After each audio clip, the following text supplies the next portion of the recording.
क्या हेलो आ रही आवाज? ये तो मेरी आवाज है कि माइक की है?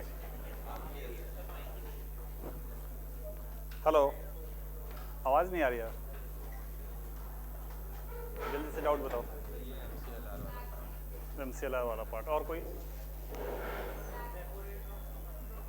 हाँ, रेपो रेट। अच्छा ओके, इनका भी वही डाउट है। और कोई डाउट? Back series data. और कोई? आवाज नहीं आ रही, देखिए जरा। हेलो, नहीं आई। You all have read the newspaper? हाँ,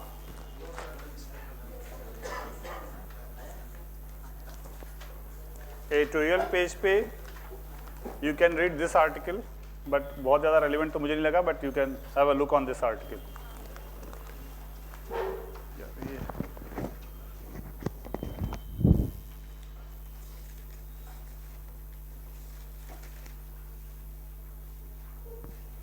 बिजनेस पेज,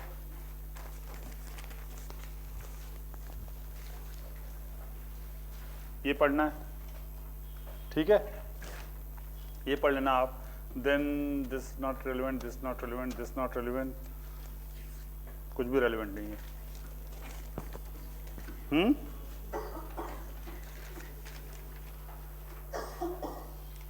और सब बिजनेस न्यूज़ है, बस आप ये एक बार देख लेना, ठीक है? IIP एंड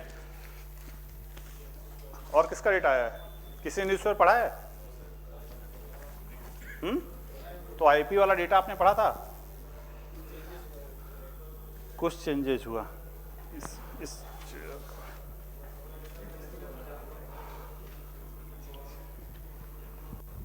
तो some of you have confusion regarding transmission of repo rate into lending rate, है ना?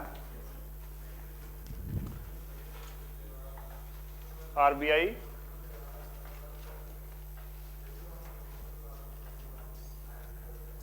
reverse repo banks deposit, which is 6%, and repo 6.25. Then there is money market, then here it is bank deposit, and then lending. ठीक है? This is your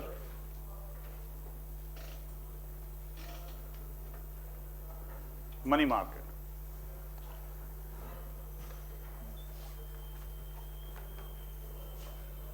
Money market, this interest rate, here money is being traded through debt papers. किसी को पैसा चाहिए, he issues debt paper and gets the money. Now if here this is Axis Bank, ICICI Bank, ICICI Bank is lending money and Axis Bank is giving the debt paper. Now ICICI Bank will give to Axis Bank only at a higher than this reverse repo, because reverse repo पे this ICICI Bank can always keep it with RBI. So it gives maybe suppose at 6.2%, 6.1, 6.2, 6.3%. ठीक है? If repo rate will increase, reverse repo rate will increase, and this rate will increase होगा, ये increase होगा. Call money rate, ठीक है? ये भी increase होगा.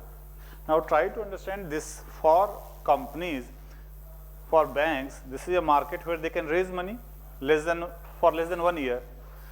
Banks or companies can also raise money from the capital market by issuing debt instruments for more than 1 year. ठीक है? Now, if repo rate increased, reverse repo rate increased, here the rate increased, the rate at which money is available, then what do you think about the capital market? What will happen? The rate there, it will also increase, because the rate at which money is available, here it is increasing, there it also increases. If ICICI Bank is getting more interest rate, if the interest rate increases, ICICI Bank is getting more interest rate, then they may offer the depositors also higher interest rate. right? They can also, to attract, there is competition to attract the depositors, na? So they can also offer higher to the depositors. When they can higher offer to the depositors, they increases the lending rate also, because this is the difference that they earn profit. So if this rate is increasing, this also increases. Okay, this is cost for the company, this is cost price of the product, this is selling price of the product, the difference they earn as profit. ठीक है, इसीलिए repo, reverse repo, this rate and this FD rate, there can not be major difference. जैसे अभी repo 6 है, repo 6.25, reverse 6% है, here it is also 6 plus something, here it is also 6.5, 6.75, 7, and this is maybe 2-3% above than this. So if this increases, this also increases. When this increases, sorry, when this increases, this also increases, this also increases, this also increases.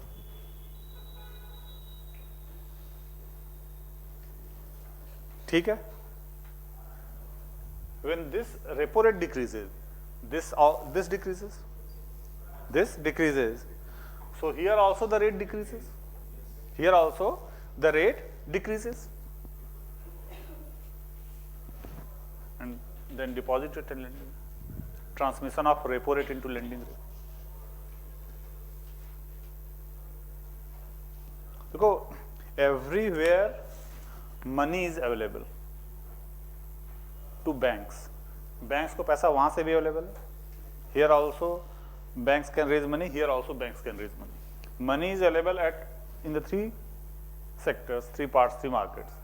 There cannot be major variation.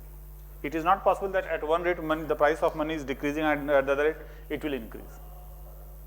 Otherwise, if the companies may move into other markets or something, as यहाँ भी money available है, in capital markets also money is available. Can there be a major difference? नहीं. Otherwise, the companies will start moving to that market or this market. So it's a transmission mechanism. ठीक है, इससे ज़्यादा जानने की जरूरत नहीं है इसमें.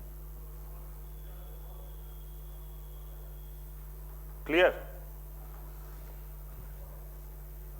तो आप बस ये ध्यान रखना, repo rate changes, reverse repo rate changes, this changes, then this changes, then this changes. ये मैकेनिज्म है ट्रांसमिशन का, repo rate into lending rate. So when RBI changing the repo rate, it expects that it will be transmitted here. Sometimes it is fast, sometimes it is slow. Through MCLR it is quite fast. Now it is considering we will keep an external rate through which every bank will link the rate. ठीक है, थोड़ा technical, अगर बहुत समझ में नहीं आया तब भी डाइजेस्ट इट कि it happens through this route. But ऐसा भी नहीं कि नहीं समझ में आएगा, आप समझ सकते हो.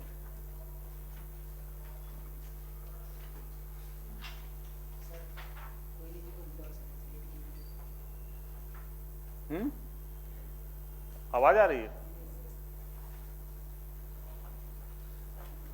क्या चाहते हो, वैक्यूम क्रिएट कर दें एकदम ही वैसा रहे क्या? इतना डिस्टरबेंस हो रहा है क्या? हाँ, कोहली जी आ जाइए, देखते हैं कितने देर में आते हैं.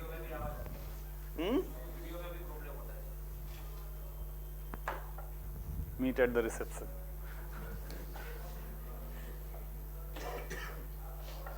You already have understood this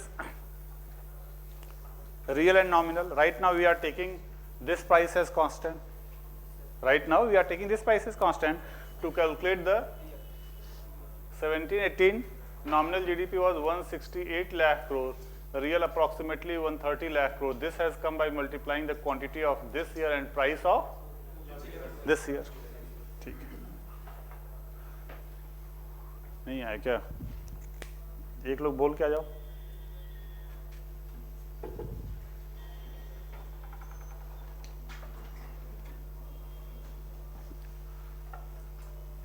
If we change the base year, will growth change?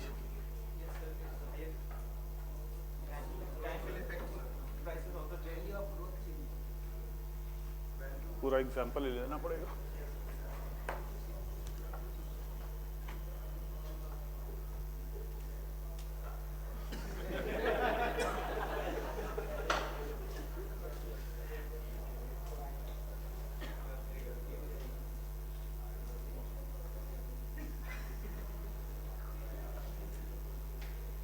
Concentrate करके इधर देखो,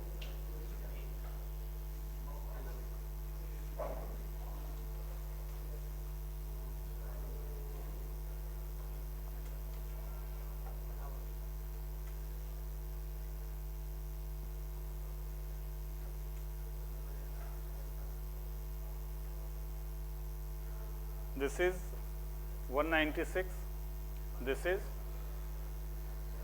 110 to 108, and this is 240.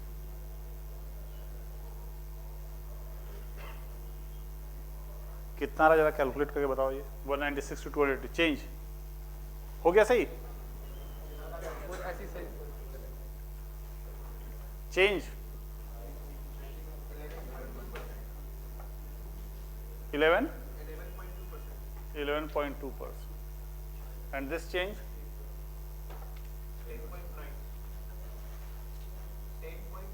10.9. अब इधर बोर्ड पे देखो and answer the question. This change is because of the change in quantity or price or both? I have taken the price constant, na? So this change is because of the change in quantity. So to measure the change in quantity, to measure the real growth, we have taken prices constant. If I take any other price, for example, 15 and 20 everywhere, 15 and 20 every year, will this change? How many of you think it will change? Okay. And how many of you think it will not change?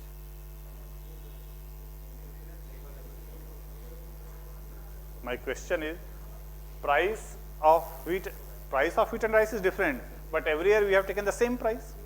So that's why this change is giving the change in quantity. ठीक है, जिसको भी doubt होगा इस पे वो यही पूछेगा, ठीक है? So this change is a change in quantity. I am asking that if I will keep it 15-20, 15-20, 15-20, will this change? How many of you think that it will not change? And how many of you think it will change? बाकी लोग CSAT की coaching join करो, उसमें भी मैं ही class लूँगा.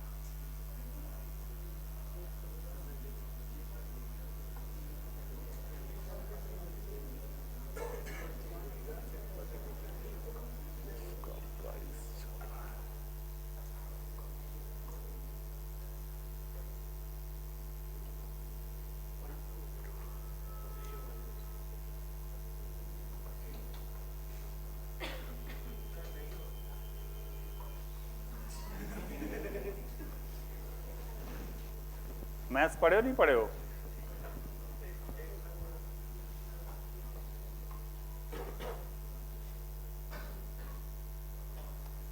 ये price यहाँ पे रख के चेंज बताओ, कैलकुलेट करके बताओ. और कोई दूसरे के लिए डिपेंडेंट नहीं रहेगा, आप लोग करके देखो. You keep this price everywhere and tell me the change. करो, हाँ तो लिखो, वहां से आएगा ना. इंजीनियरिंग की हो ना? नहीं, फिर माफ है गलती यार.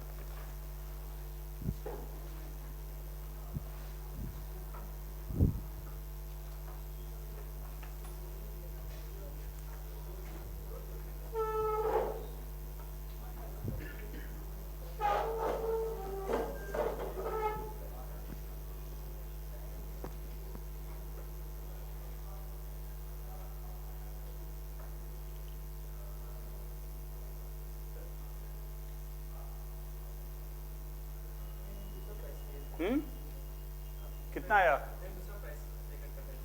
हाँ हाँ, तो ये लो ना. अरे जब मैं बोल रहा हूँ इसको लेके चेक करो ना.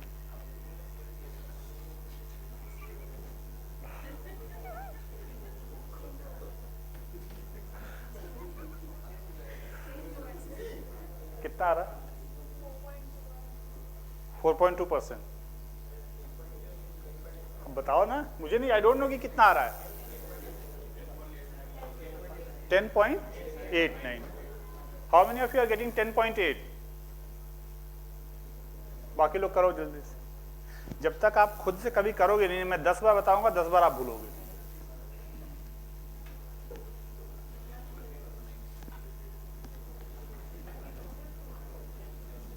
How much it is coming? 10.8.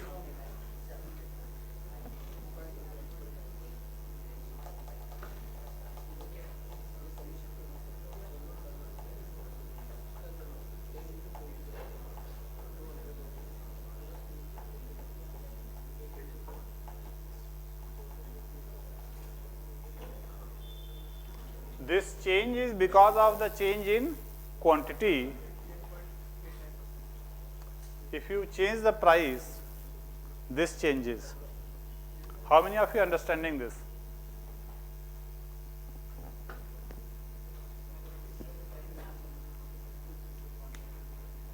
कोई भी जो इकोनॉमिस्ट बना है बिना मैथ्स पढ़े नहीं बना आज तक, किसी को भी आप देख लो।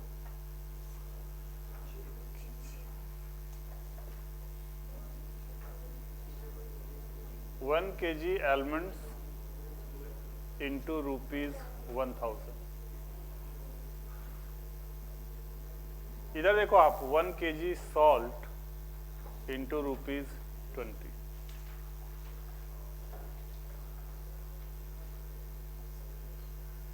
To kg almonds into ₹1000, 1 kg salt into ₹20. This is one case.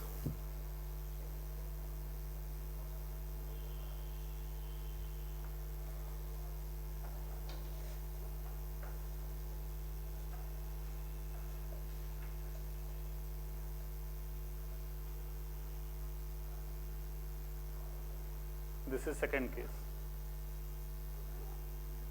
In both the cases, here quantity of production is 2, here quantity of production is 3, here quantity of production is 3.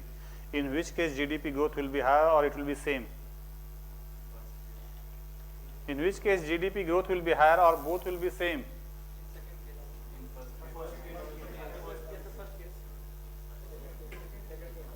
How many of you think that in the first, I am asking that from here to here there will be some GDP growth, from here to here there will be some GDP growth.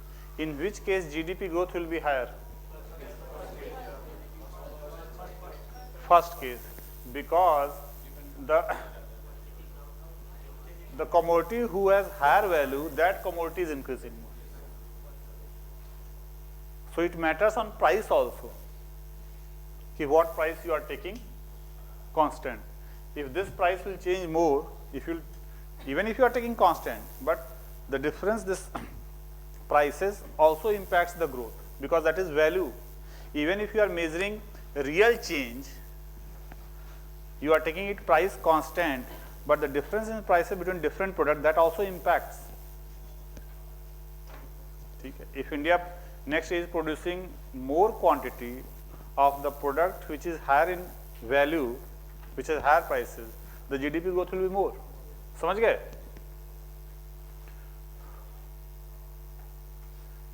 Now this government is calculating GDP growth by taking this year price constant. In 2007-8, when UPA published the growth rate 9.6%, they were taking price constant of 2004-5. Now when BJP is comparing the growth of these 5 years, 14 to 19, with the UPA first 5 years, with the UPA first 5 years. So 2014 to 19 average growth and 2004 to 9 average growth. When we are calculating the growth, comparing the growth of UPA and BJP, don't you think that we should take the same year price as constant? Because right now they took 4-5 price constant, we took 11-12 price constant, so we will not get the best comparison. We should take, suppose we take 2000 year price constant, we take 2000 year price constant, and with that price constant we should calculate the growth in 4 to 9 and 14 to 19 rather than different base years. So to compare,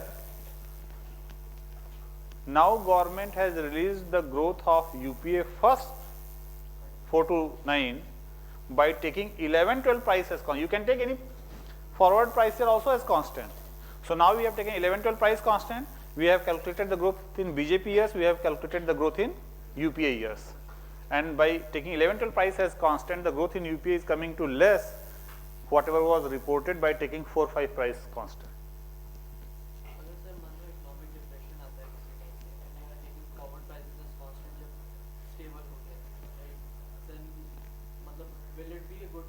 Yes, doesn't matter because you are taking price constant. Price constant, but quantity will also change, right? I mean, price agar. हाँ, so if depression came, then we will blame that in UPA period depression came, the growth will be less.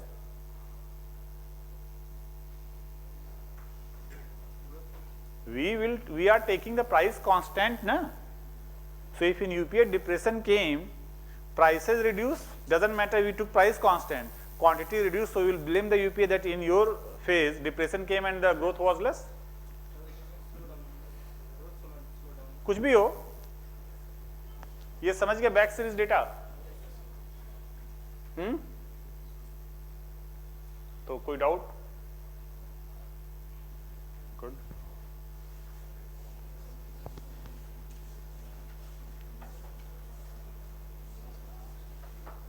यही ज्यादा आ गया होता तो कोई problem नहीं होती, तो इशू नहीं रेज होता, हमें समझाना नहीं पड़ता, आप कभी समझते नहीं.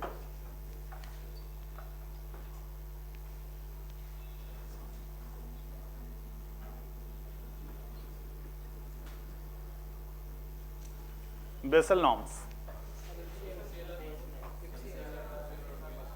क्या नहीं हुआ था? MCLR नहीं हुआ था, और मैंने ट्रांसमिशन बता दिया था. Actually parallelly same topic crash course में कल मैंने फिनिश किया, तो इसलिए कुछ कंफ्यूजन सा हो गया. इसमें से कितने लोग शाम के क्रैश कोर्स में थे? अच्छा, वहां पे मैंने MCLR किया, राइट? याद करके रखो, छोड़ने नहीं दोगे आप. So base rate में we used to calculate the lending rate based on 4 factors, right? Cost of deposits, then reserve requirement, then operational costs and profit margin. But major important factor is cost of deposits. Major important factor is cost of deposits. And in case of base rate, we used to take the average cost of deposit. Yesterday we took that example, na? Example लिए थे नहीं?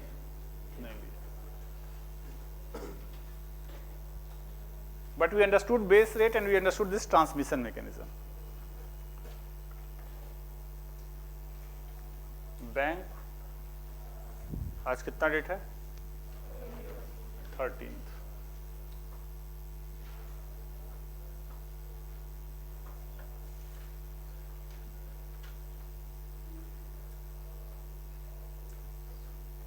This is repo rate.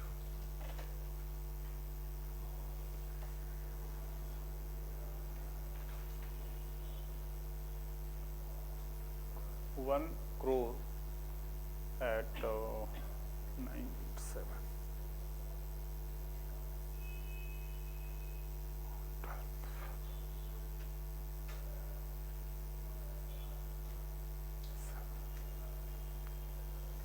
$1 crore got deposited in this bank on 12th Feb 2017 at 9%.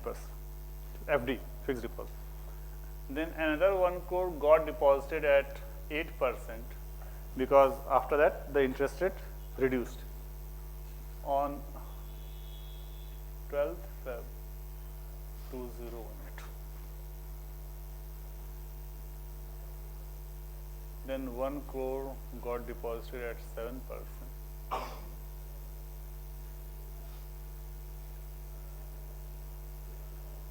So till yesterday,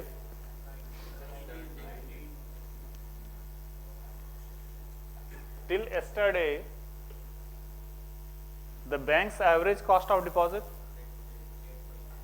8%. Bank's average cost of deposit is 8%. And on 12th Feb the deposit rate was 7%. On 12th Feb the repo rate was 6.25%. ठीक है? Clear है? On today 13th Feb in the morning, RBI reduced the repo rate to 6%. Banks reduced the deposit rate to 6.5%.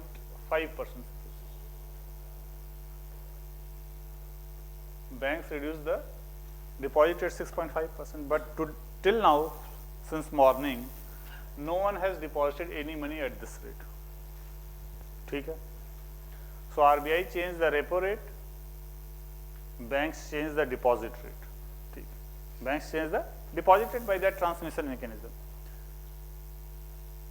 What is the average cost of deposit right now? 8%.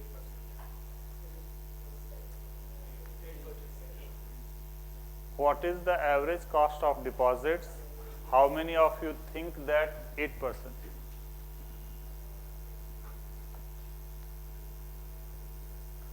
आप लोग CSAT को seriously ले रहे हो ना? हाँ,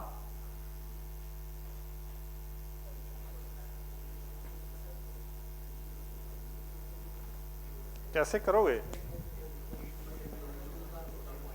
What is the average cost of deposit?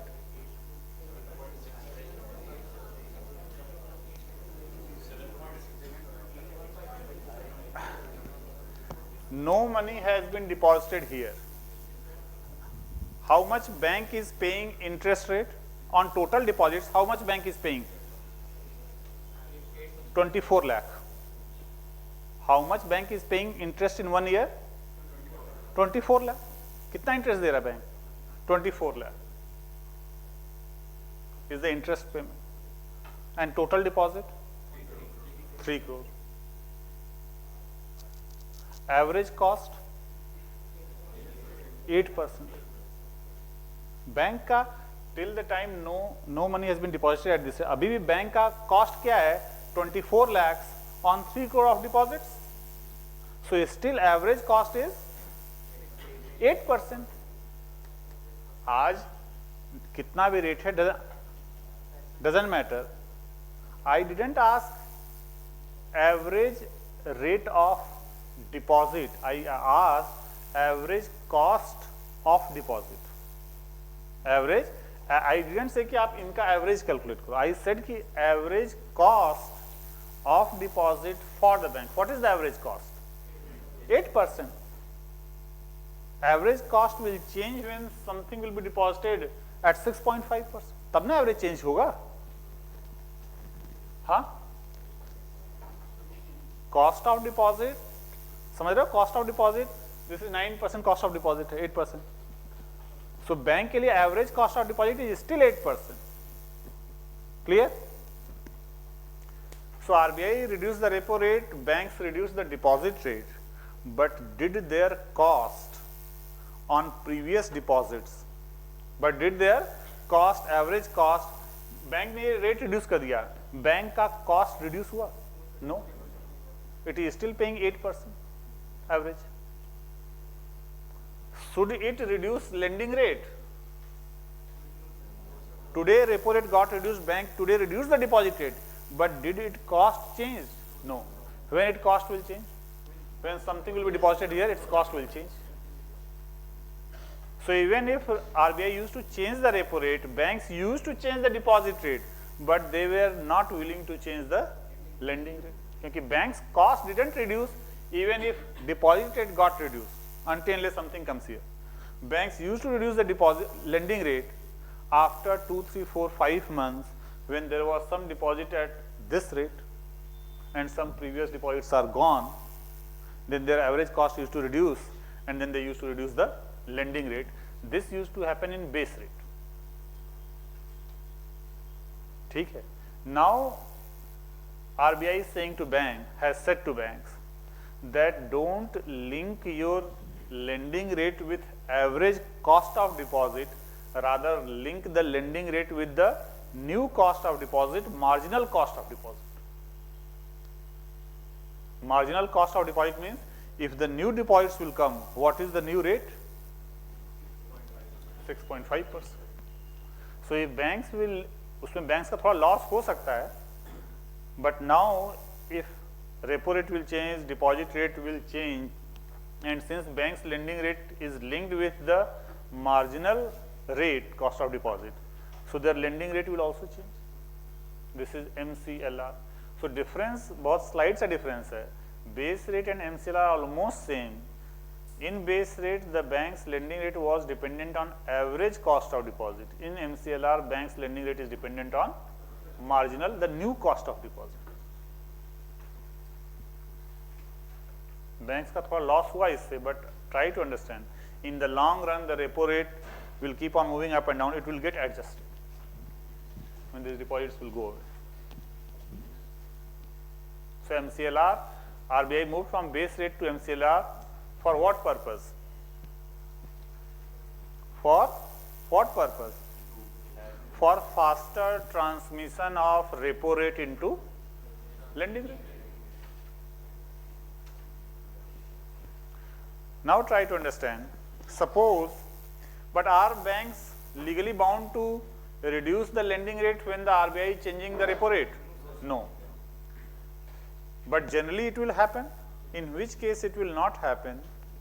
Suppose RBI reduce the repo rate, bank's deposit rate will reduce. Bank's deposit rate will reduce. MCLR is directly proportional to certain factors.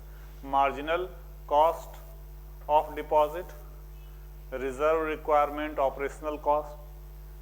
Suppose RBI reduce the repo rate, banks reduce the deposit rate, this marginal cost of deposit will reduce, but suppose parallelly banks other costs increased, then bank may not change the MCLR rate.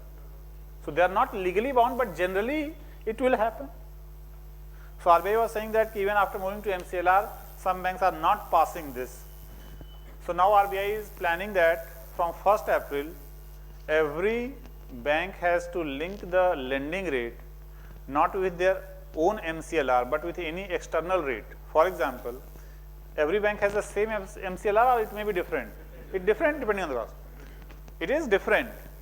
So when RBI changes the repo rate, they again calculate all their costs. And then they say, now our MCLR is this. So most of the time it changes, but it may not change also.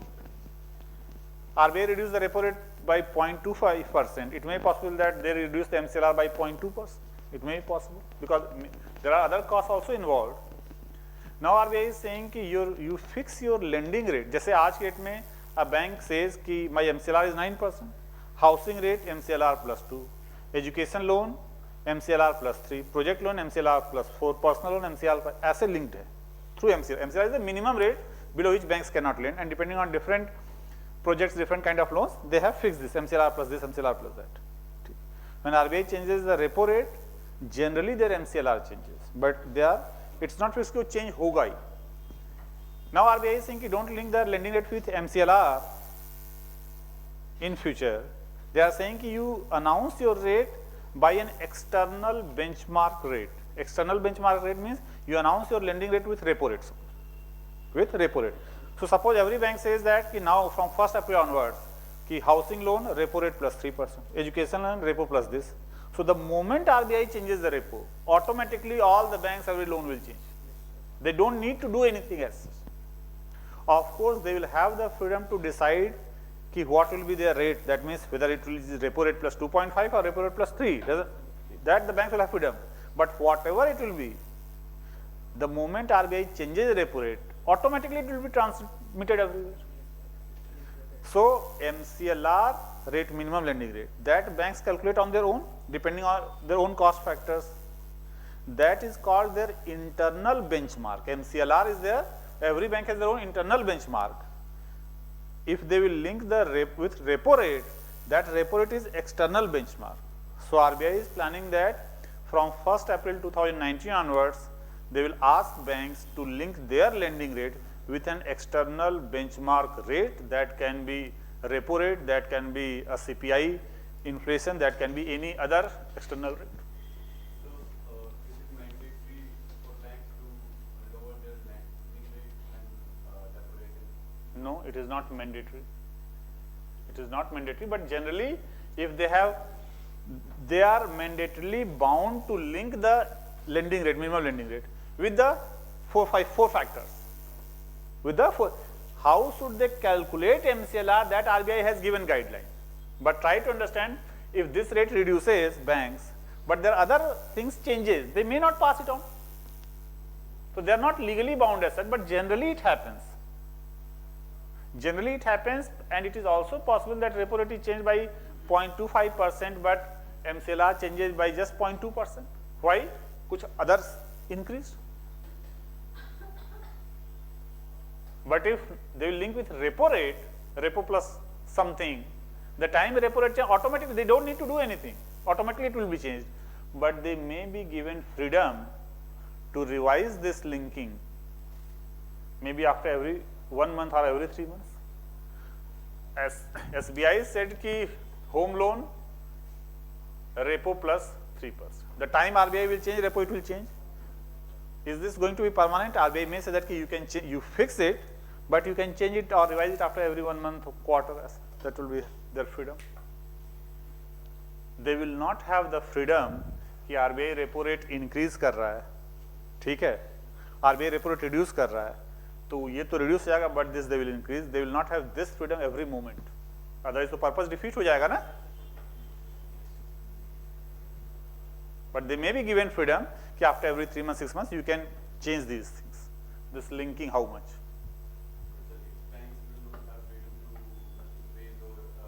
They will should have freedom, right? Now the interest rates have been deregulated by RBI. They are free to decide the lending rate and deposit. They are free to decide.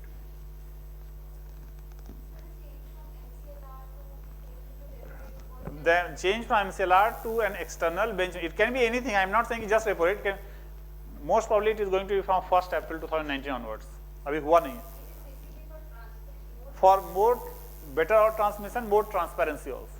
Transmission and transparency both. Transmission of repo rate into lending rate.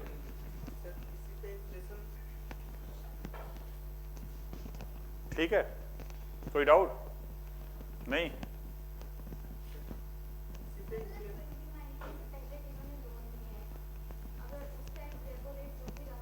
वो जो loan लिया वो तो adjust कर लिया जाएगा ना कि कैसे करना है. लियो क्या आप? उस शिफ्टिंग में क्या करते हैं वो एक ऑपरेशनल इशू है, उसकी चिंता आपको नहीं करनी है. Slowly and steadily they will shift. जैसे when we move from base rate to MCLR, then RBI gave guidelines कि जो पहले के लोन थे उसको कैसे शिफ्ट करना, उसमें आपको नहीं पढ़ने की जरूरत.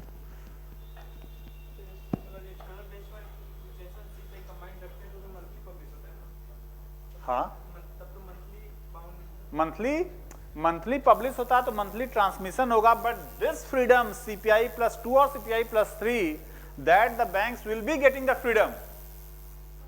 Right now banks have been said कि you can change your MCLR even after every month.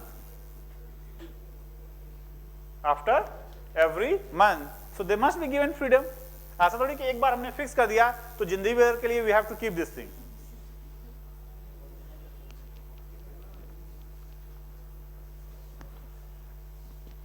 समझ गया? कोई डाउट है तो पूछ लो, डरने की जरूरत नहीं है. ठीक है,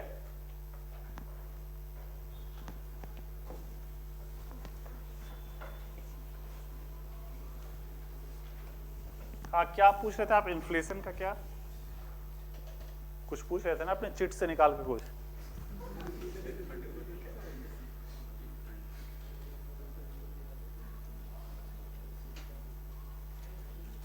थोड़ा बहुत कुछ ये टेक्निकल है, उसको थोड़ा अभी कोशिश को थोड़ा डाइजेस्ट करने की. इट मे बी पॉसिबल कि you understand 70-80%, but there are certain technical things थोड़ा डिफिकल्ट होता है, and it is there, so we are bound to teach. कोई जरूरी नहीं कि आप ये 100% समझ जाओ, मे बी 90% भी तो ठीक है. So how many of you think that they have understood this? अरे इसके पहले जो समझाया कोई नहीं समझा? समझ गया, चलो. और इस पे ऐसा नहीं कि देखो यहां से भी ट्रांसमिशन 100% नहीं होता है, समझ रहे हो ना? ये भी ट्रांसमिशन 100% नहीं possible. Even if it is 80-90%, 90% तो काफी इकोनॉमिक्स में ट्रांसमिशन कुछ टॉपिक्स के लिए, बाकी टॉपिक्स 100% हो.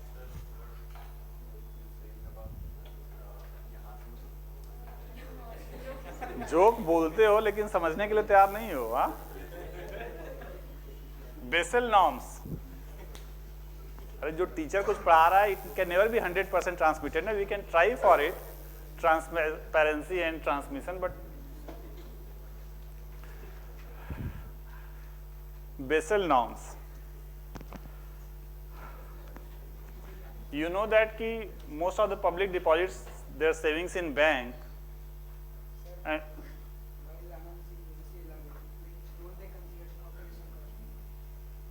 they consider, right?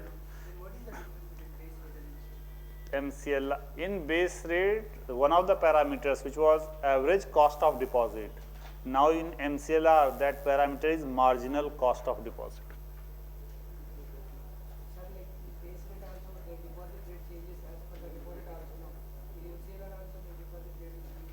Right, but lending rate, the problem was with the lending rate, na? In base rate, समझे नहीं आप? In base rate, lending rate was linked with average cost of deposit. In MCLR rate, the lending rate is linked with the additional cost of deposit. यही तो हमने example लिया अभी.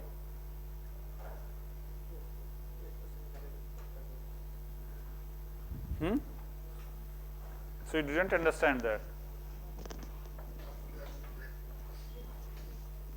समझ गए? आप ही से पूछ रहे हैं. ठीक है, आप एक बार फिर से बुक में है देखना, और डाउट होगा तो यू कैन अगेन आस्क. ठीक है? Basel norm. So public deposit their money with banks and then the banks lend to several sectors.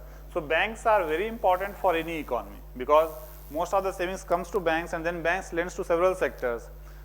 So public savings and the economic growth investment is linked to these banks. So banks are very important for any sector. And in this integrated economy, globalized economy, when one country is being interlinked with other economies through exports, imports, financial flows, then if the bank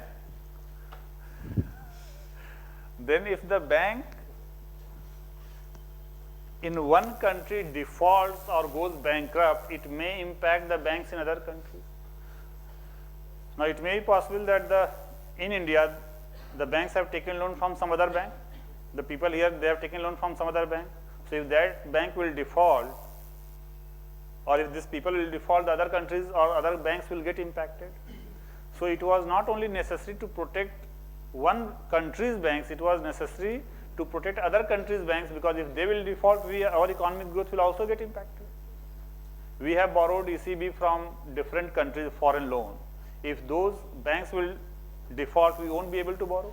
So it will impact our economy also.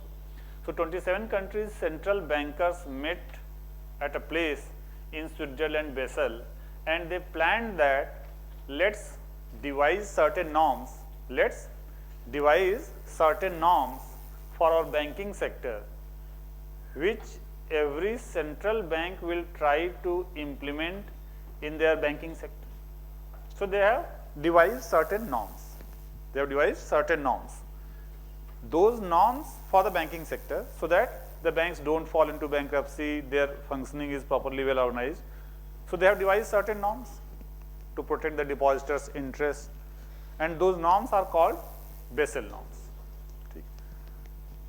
Now there is one very important norm in Basel norm which is being used since last 3-4 years and which is being reported in the newspaper also. So that norm everyone must understand. ठीक है? And that norm is capital adequacy ratio.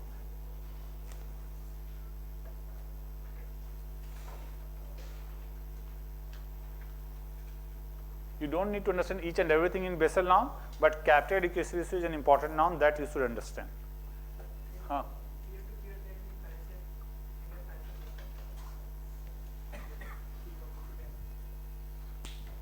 हम robot नहीं हैं कि ditto जो एक एक word लिखा हो वैसे ही फॉलो हो. Chapter wise will keep on following.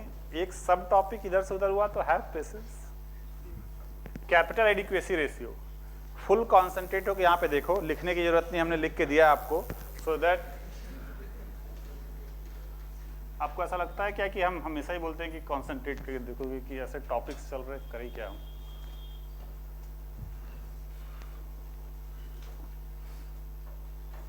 Debt equity you have understood?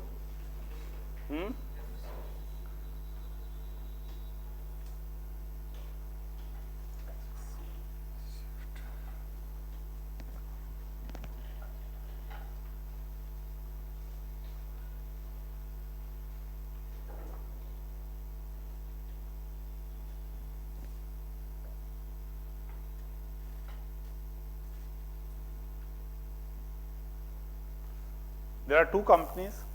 Suppose in one company the owners put funds. So the company got cash 1 crore and the company is liable to pay that. So here it will write owner's money. This is for the share document that the company has given. That share document is liability for the company. So it's right, owner has given 1 crore. Now this cash the company converted into building. ठीक है? Right? Now this company took loan of 3 crore, loan of 3 crore.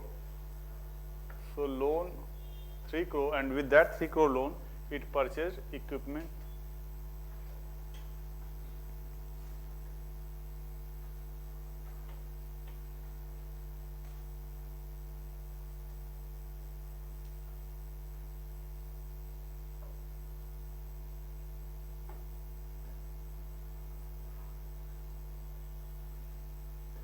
In which case the banker's money is more safe?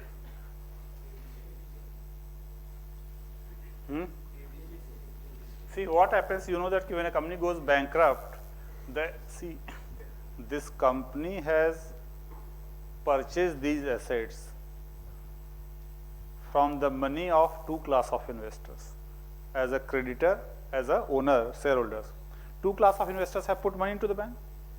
With that money, the company purchased assets and the company has the liability. Company issued a document.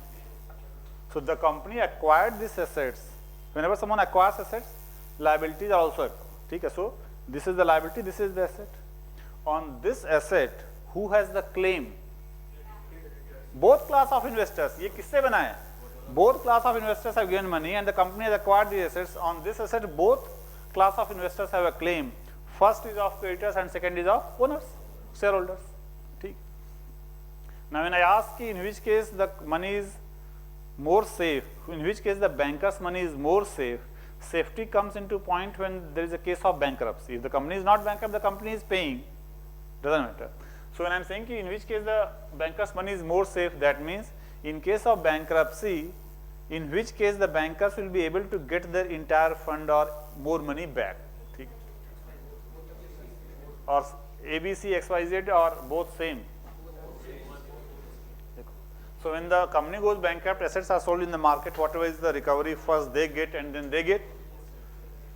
In this case, if the assets are sold in the market when the company goes bankrupt and suppose there is 75% recovery, 4 crore assets sold in the market, 75% recovery हुआ, they will get the entire money back. 4 crore का 75% 3 crore. ठीक है? In this case, if the company goes bankrupt and the assets are sold, if in this case the recovery is 75%, if in this case recovery is 75%, so how much creditors will get? 4.5 crore, 6 crore ka 75%, 4.5 crore. So creditors will lose money. In which case the creditors money is more safe? ABC. So wherever the proportion of shareholders money is relatively more, the creditors money is more safe. ठीक है? यहाँ पे in ratio, this is owner money upon creditor money is more than as compared to this. ठीक है? So this is more safe. Simple सा फंडा है कि both have the claim on these assets. They have the first claim. So if they have less money as compared to them relatively, so they will be more safe. यहाँ पे ये ratio 1:3 है, यहाँ पे 1:5 है. So here they are more safe. Clear है? जैसे for example if SR private limited में Subranjan has invested 1 crore as an owner, and if SR Private Limited goes into the market to raise loan, owners have invested 1 crore. So SR Private Limited goes into the market to raise loan. What do you think that how much money SR Private Limited will be able to raise? 1, 2, 3, 4, 5, 6, 10. It depends sometimes in the company's profile also, but generally maybe 0.5 crore, 1 crore से ज़्यादा bank देगा नहीं. Banks always give by looking at how much owners have put into the money, क्योंकि उस पर उनकी safety depend करती है. If owners have put 1 crore, bank won't mind ever giving 10 lakh. Bank won't mind giving 10 lakh, but bank will not be willing to give 2 or 3 crore because they know that if something happens, they may not be able to recover their money back. So creditors give their money loan always by first seeing how much is the equity, how much is the owner's money. Proportion matter करता है. Generally in companies में 2:1 से फिर वो ज़्यादा देना नहीं prefer करते. But it also depends. अगर बहुत अच्छी कंपनी क्रेडिट प्रोफाइल जैसे क्रेडिट वर्दी कंपनी तो they may give a little bit more. बेकार company they may get a little bit. So as such there is not, this ratio is not regulated कि how much money owners have given and how much money creditors will give. ठीक है. Now let's take these two as banks. Axis, ICICI. So Axis ICI में this is the bank owner's money, and in bank you deposit money. So with that deposit, this is the bank got cash. The bank got cash, and now bank is liable. What should I write here? Deposit of public. Same thing here.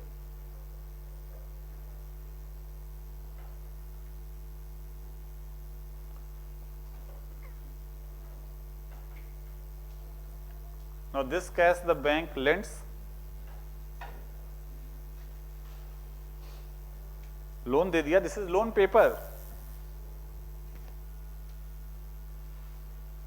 In which case depositor's money is more safe or same? In which case depositor's money is more safe? Access? Same concept. ठीक है. They are creditors. Depositors are creditors to the bank. So if something happens, they will be able to recover more as compared to this.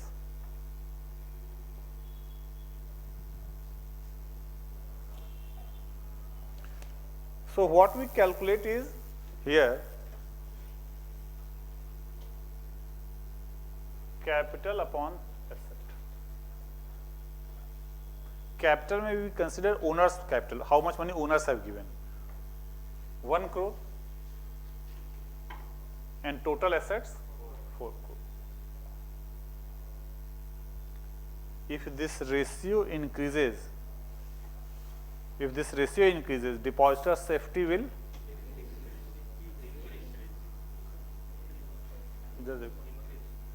if this ratio increases, depositor's safety will.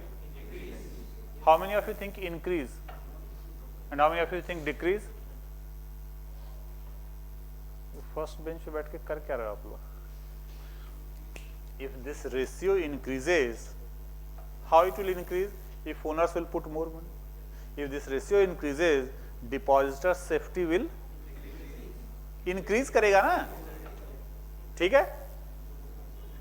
समझ रहे हो नहीं समझ रहे हो? If this ratio increases, how this ratio will increase? If owners will give more money, so this numerator will increases. So overall ratio increases. ठीक है?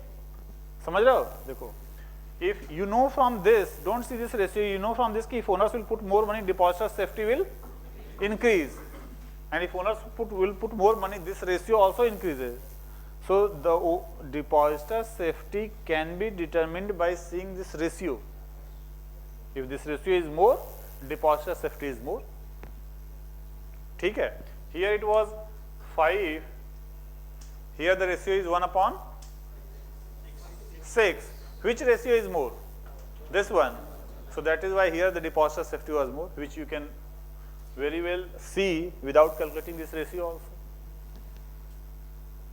ठीक है? Now suppose this is 3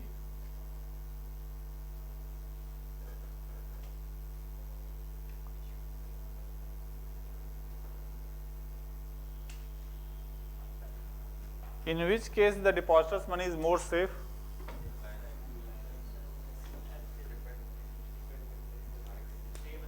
depend नहीं करता है क्योंकि this has gone bankrupt. Newspaper पढ़ रहे हो ना? हाँ, पिछले 2 महीने से चल रहा है। This has gone bankrupt.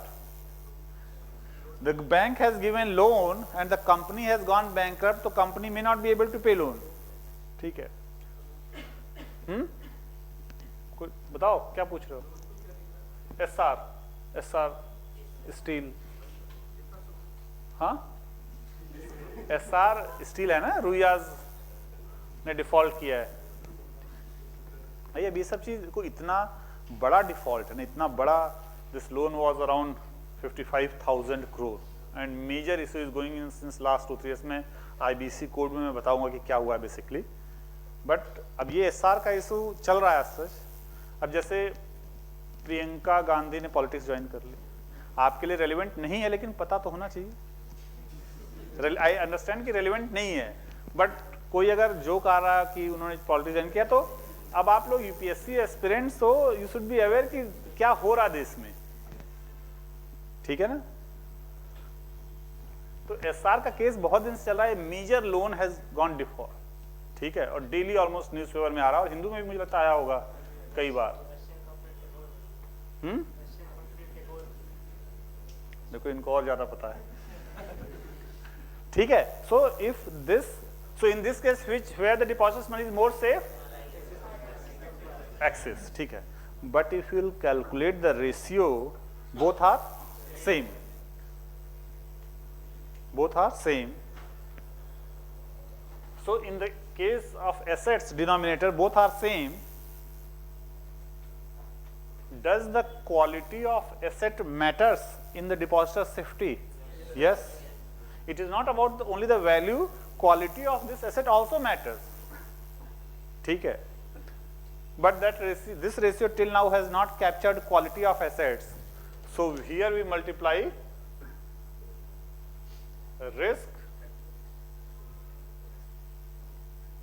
risk weights. The asset having higher risk will have higher risk weight. RBI publishes this risk factor, don't need to go into all this. So try to understand, when this ratio was higher, depositor safety was higher.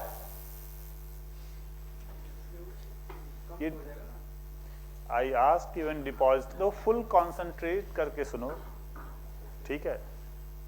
वो चिड़िया की आंख वाला focus होना चाहिए ना।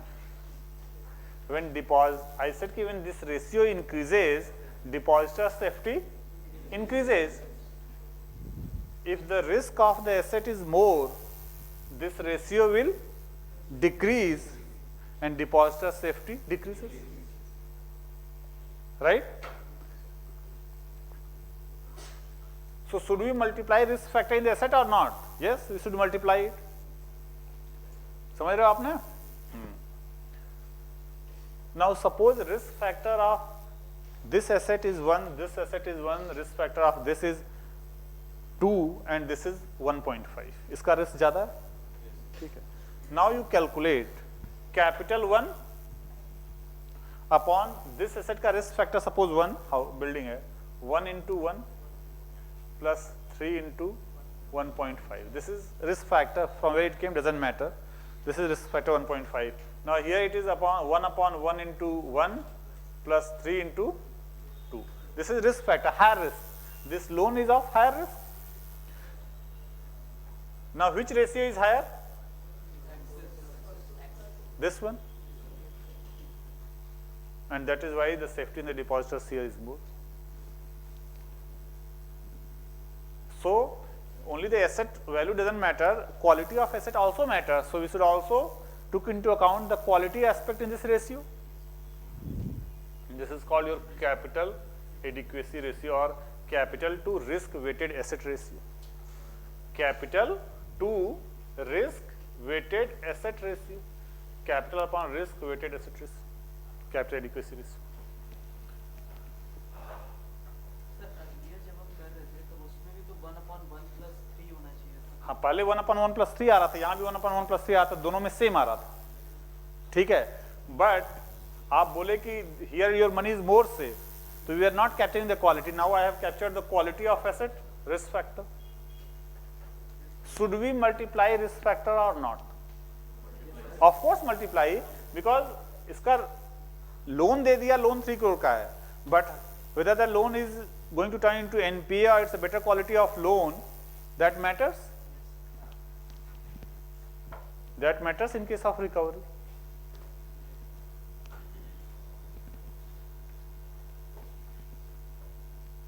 ठीक है। So if the loan paper is turning NPA, capital adequacy ratio of the bank will decrease, and if the capital adequacy ratio decreases, depositor safety also decreases, and that you can see here. So most of the loans which turned NPA is of public sector banks. So public sector banks capital adequacy ratio decreased, depositor safety reduced. So to increase the capital adequacy ratio of public sector banks, what can be done? In this case, if capital adequacy ratio has to be increased, the owner should put more money. If owners will put more, the capital adequacy ratio will increase and depositor safety will increase. ठीक है, नहीं समझ रहे हो? Risk weight का इसमें क्या मतलब है? यहाँ पे if the owner will put 10 crore more, 3 crore depositors money, 14 crore, 10 plus 1 plus 14 crore का assets हो जाएगा, quite safe. देखो वो हो चुका है एनपी, अब आप कुछ नहीं कर सकते। आपने लोन दे दिया पिछले 5-6 साल में। Now if you want to increase the capital adequacy ratio, what are the options available? वो तो लोन आपने दे दिया, what can you do about that?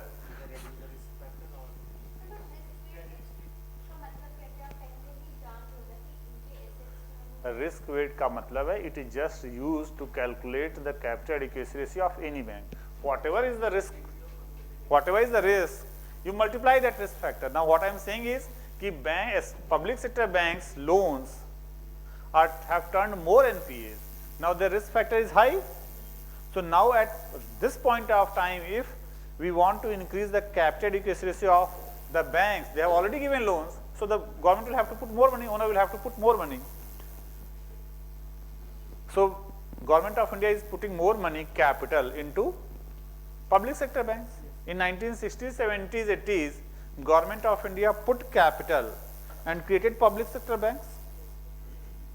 Now it is again putting capital, recapitalization of public sector banks. Recapitalization of public sector banks to make the depositors more safe, and if government does recapitalization, extra money comes to the bank, which also helps them in further lending. So recapitalization, the purpose is to increase the depositor safety, to increase the capital adequacy ratio, and one other purpose is also to increase the credit in the economy, because this has turned NPA, the banks are not getting it back. Now they are not able to give loan, a lot of sectors are getting impacted, so government is putting money in this bank, owners money plus 2 crore plus 2 crore cash will come, this cash they can again lend.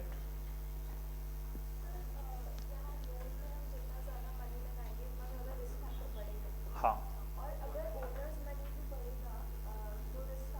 कम होगा depending कितना इसने लगाया, कितना इसने लगा।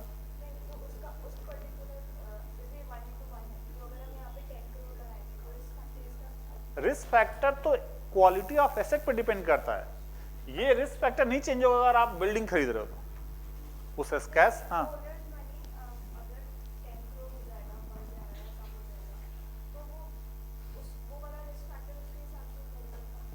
ये risk factor is for every asset. Government gave 10 crore extra, cash came 10 crore. This cash say the company purchased building. Now building ka I have taken already risk factor 1.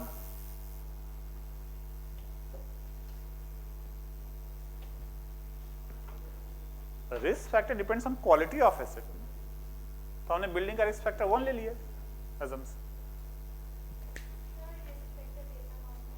RBI quality of asset से not compulsory. Banks have, central banks have decided to implement it. 27 countries का group है, they have decided. Her country पे नहीं है, नहीं. For that 27 country it is compulsory? No, not compulsory. We have voluntarily said that we will apply. Some countries have even changed the Basel norms to implement in their own country. I will tell you कि क्या change किया है.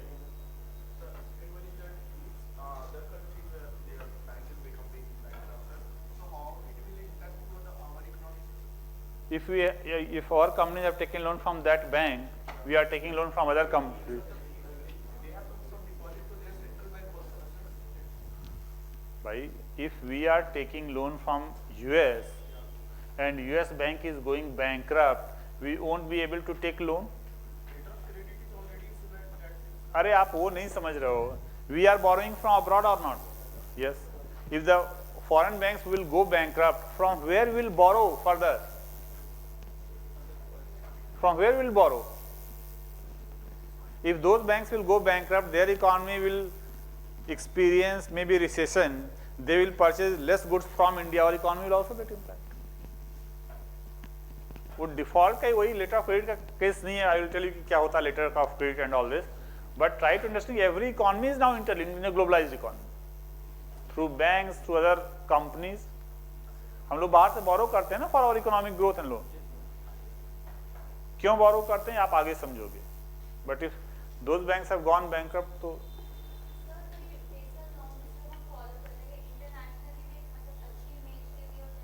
Image नहीं भाई, आप अपने भाई आपका अगर बैंकिंग सेक्टर ज्यादा स्ट्रांग है, ठीक है, बैंकिंग सेक्टर ज्यादा स्ट्रांग है, it is good for economy. The other foreign NRIs will also be willing to put money in your bank.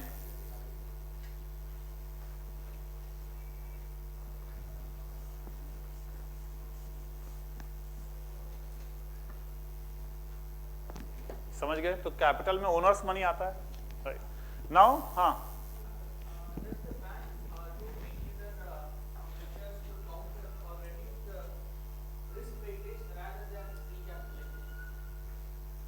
see, try to understand. They got money, they purchased assets. They gave loan, they got loan paper, that is the asset for the bank. They have given loan.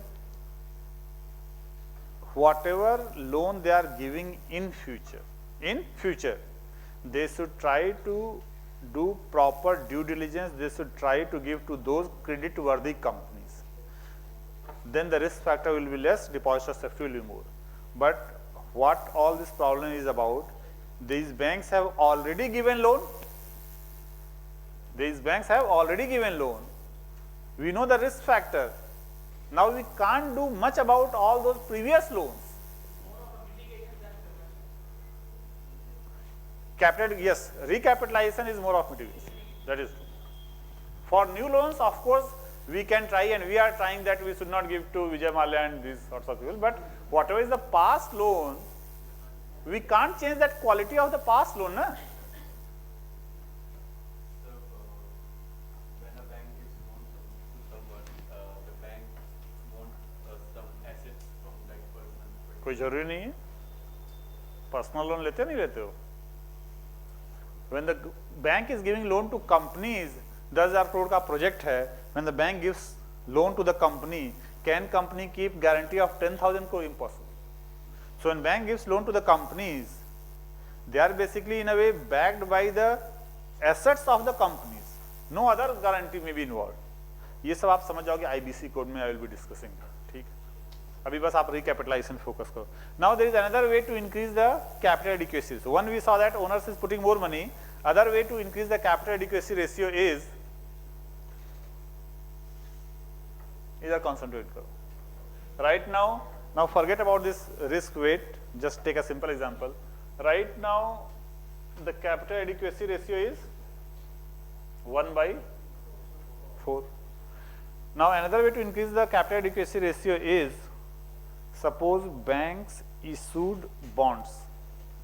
Banks issued bonds. मतलब you purchased the bonds of a bank. You can purchase bond of Erudition IS Private Limited also. You can purchase the bond of this bank also. ठीक है. You purchase the bond of this bank. That means bank issued bonds. worth rupees 2 crore, you gave rupees 2 crore. Cash 2 crore. Here what should I write? Bonds. You purchased bonds, na? Bank issued bonds, that is asset for you, liability for the bank. Don't calculate this ratio, you just tell me by looking here. After issuance of bonds, depositor safety increased or decreased? देख लो यहाँ पे. After, don't calculate this ratio, you will not get anything from this. After issuance of bonds, qualitatively you have to analyze. After issuance of bonds, depositor safety increased or decreased? How many think increased? How many of you think decreased? बाकी लोग lunch करके rest कर रहे हैं. If this bank goes bankrupt, now there are three class of investors: owners, depositors, bondholders. They are categorized as creditor one class, but even in this creditors, there are two subclasses. So there are three kinds of people who have put money. If the bank goes bankrupt, who will get the first priority? ये तो पूरे creditors हैं. Who will get the money first? Depositors. Why depositors? Because when you put 100 rupees as FD, you are putting your money in safe form, you will be getting interest. 100 rupees doesn't change. But when you are purchasing 100 rupees bond, you know that that price will fluctuate. So you know that you have taken a risk. Depositors have not taken risk, they have put money into safe form, their receipt remains same. So they get the first priority. Now knowing the fact that if this bank goes bankrupt, they will get the first priority. So what do you think after issuance of bonds, depositor safety increased or decreased?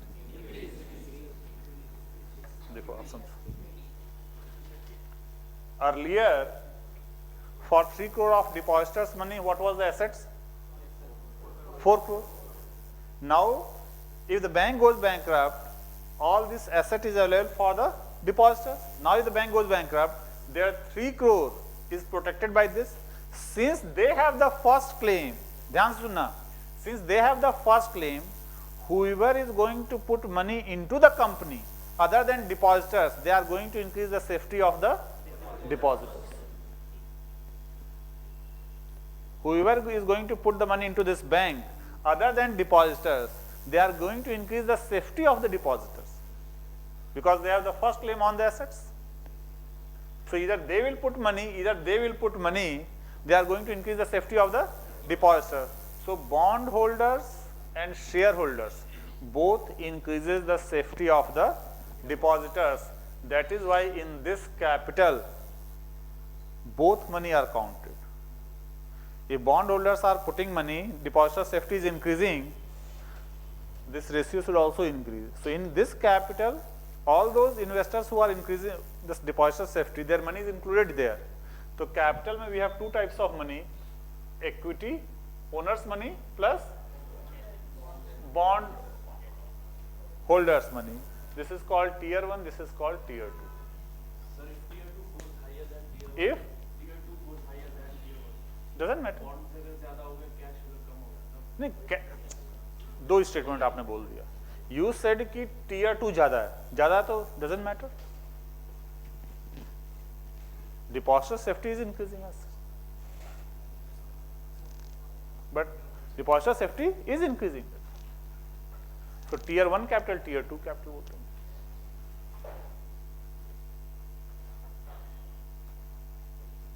ठीक है. Your Basel norm says that capital adequacy ratio should be 11.5%. ठीक है. So every bank has to reach 11.5% by 31st March 2019. That is Basel norm. 11.5%. This is basically 9% plus 2.5%. Earlier it was 9%. Now we have said that extra capital. This is the same, but extra 2.5 buffer. So this we have to meet 11.5% by 31st March 2019. Now capital adequacy ratio of public sector banks had decreased. So government will have to put more money by 31st March 2019. Government didn't have the money, elections आ गए, so government said to RBI that please postpone the deadline from 31st March 2019 to 31st March 2020. RBI was not willing, so there was a tussle.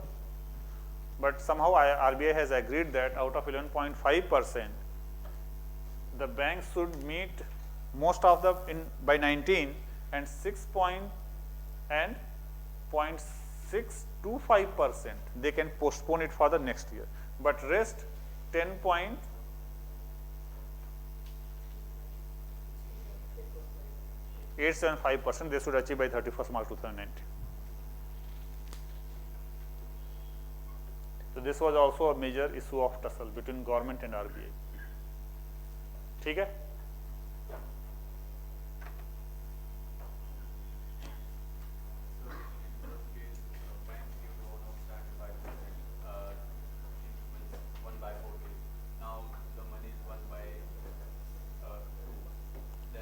Now the ratio after issuance of bonds is 1 plus 2 by 6. Now it is so 3 by 6, 1 by 2. 1 by 4 earlier, 1 by 2 now. So this company can have more loans? It can give more loan. It can give more.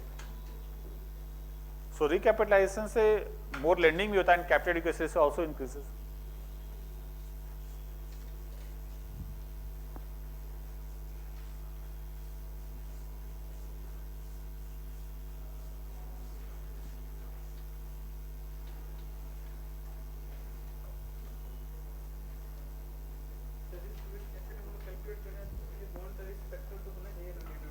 Her asset का हाँ होना चाहिए, ऐसे होना चाहिए। तो RBI has given that, उसमें क्यों जा रहे हो आप, सबकी अलग अलग क्वालिटी, हाँ होना चाहिए, ऑफ कोर्स होना चाहिए।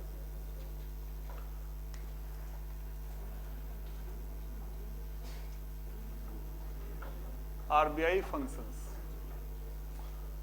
नहीं, आरबीआई फंक्शंस, एक मिनट, आरबीआई फंक्शन से पहले आप कुछ और पढ़ लो।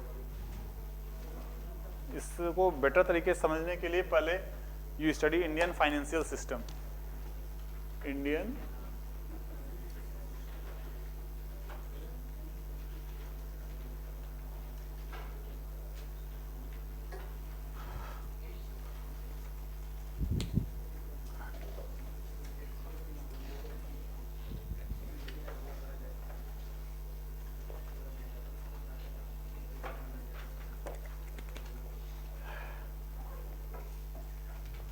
बाय द वे कल इको की क्लास नहीं है, meet at reception.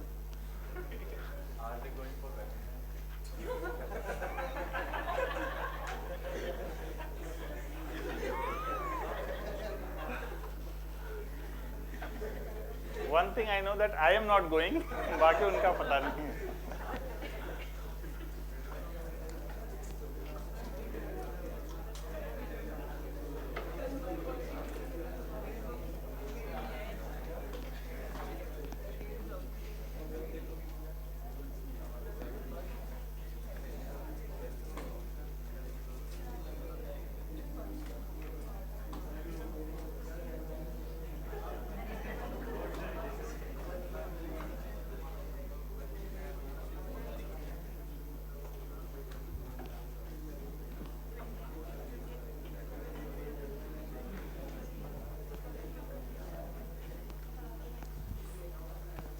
All the finance related companies in India who deals in money, they are classified into two, banks and non-banks.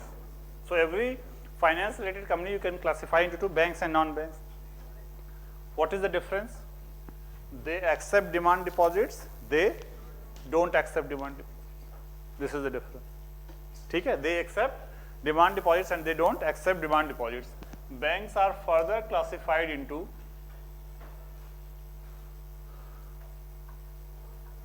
commercial banks and cooperative. What is the difference? They are for profit purpose and they are for in general welfare of, in general benefit of the members of the cooperative and welfare of the society. For example, see, cooperatives are established under Cooperative Act. I said that if you want to do business, you can establish a private limited company, you can establish a partnership firm, you can establish a cooperative also. ठीक है, under cooperative societies act state government state के under आती हैं. ठीक, if you want to establish your cooperative which should function within a state, so state cooperative societies act हर state का, and then we have a multi state cooperative societies act also if you want your cooperative to function into different states. तो as a cooperative भी register कर सकते हो, but there are limits, there are restrictions. So if you want to establish a cooperative, then the act may says that it may require 500 members, 200 members. Cooperative generally members contribute. So cooperatives are established for the benefit of the members of that cooperative who have formed the cooperative, and for in general welfare of the society, right? And they are mainly for profit purpose. They are for the benefit of the members of the cooperative and in general welfare of the society. But while they are doing that, they may generate profit, but their main purpose is the benefit of the members and society. So they are established under different act, they are established under different act. Commercial, again scheduled and non-scheduled. Scheduled are included in RBI's second schedule, they are not included in second schedule. The other difference is scheduled banks have full operational flexibility. They don't have full operational flexibility. They don't have full operational flexibility. See, banks broadly can be divided into two ways also: universal bank and differentiated banks. Overall, all the banks you can divide into two categories: universal and differentiated. Universal banks means they don't have any restriction on operations or geographical area, and differentiated banks means if a bank has a restriction on geographical area or operations, then they will be called differentiated banks. So payment banks are universal or differentiated? Differentiated, and because they have restrictions on operations, they cannot lend. Payment banks पे operational restrictions हैं, so that is why they are under differentiated banks. There is a category called local area banks. They have been restricted to operate only in 2 to 5 districts, contiguous districts. So they are also differentiated banks. So if there is a restriction either in operations or in geographical area, they will be called differentiated banks. If as such there is no restriction, then we call it universal bank. So there is another classification also. Here we are classifying into scheduled and non-scheduled. So this is included in second schedule, this is not included in schedule. And non-scheduled banks में operational restrictions हैं. So that is why non-scheduled banks are basically differentiated banks, and they are basically universal banks. Now in scheduled banks there are 4 categories: public sector banks, public sector banks, private sector banks,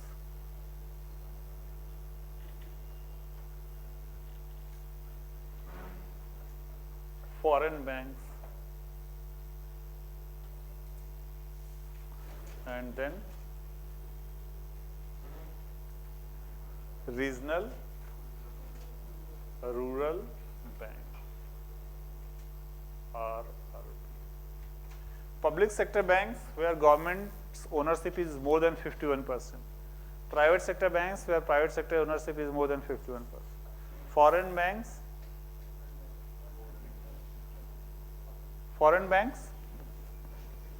कलम ने subsidies बताया. Foreign banks means any foreign bank in other country other than India, when they open a subsidiary in India, then that since just say Citibank India. Now Citibank India is owned by Citibank US, so the owners of Citibank India are foreign entities. So Citibank India is called a foreign bank. Now Citibank India is also a private bank, but we have a separate classification for that. So all foreign banks in India जो यहाँ पे हैं, they have been established as subsidiaries of a foreign banks. That is why, so the owners are foreigners, foreign entities. So we call them foreign banks. Regional rural banks RRBs.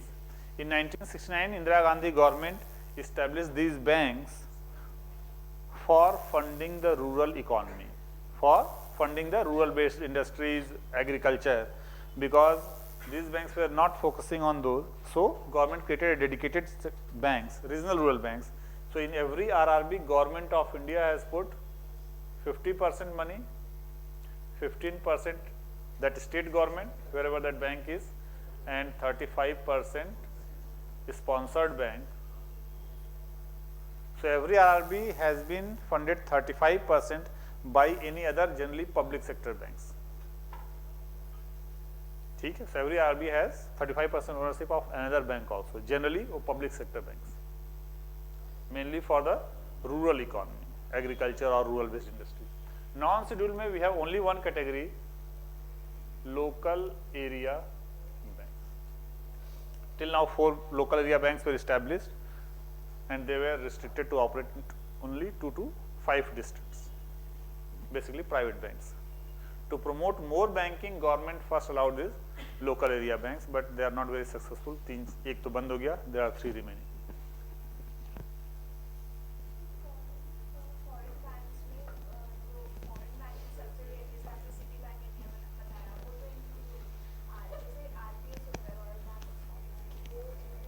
तो royal bank of Scotland India में है, that is a foreign bank, ठीक है.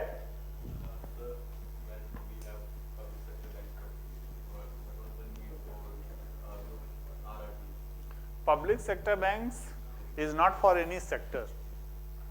In the post-independence era during the socialist regime, most of the banks government was establishing.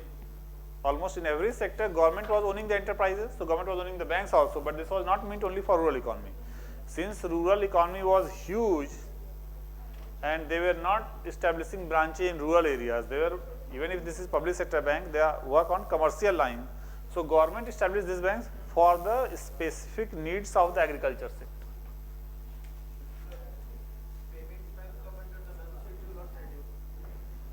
Payment banks, RBI has still now not classified, but mostly payment banks should come here. Payment banks ka classification I checked, they have not classified, but mostly they should come here because they have operational restrictions. They don't have full operational flexibility.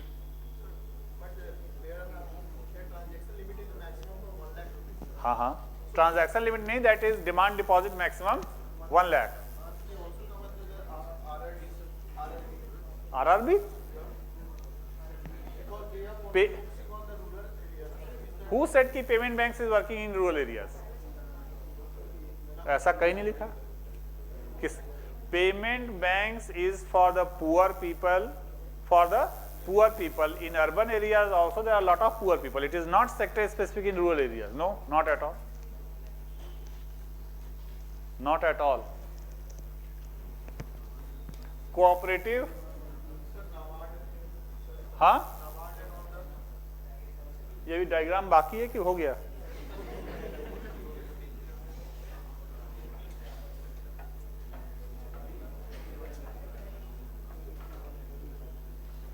No need to go into further classification of this. Again, cooperative, urban and rural, then urban scheduled, non-scheduled, rural. ठीक, इसमें further जाने की जरूरत नहीं. Cooperatives, you try to understand, they have been established under cooperative societies. So people and farmers or rural people have formed their own cooperative. In certain cases, cooperatives bank भी हो सकता है. A fertilizer company can also be a cooperative. Amul भी work कर रहा है cooperative में.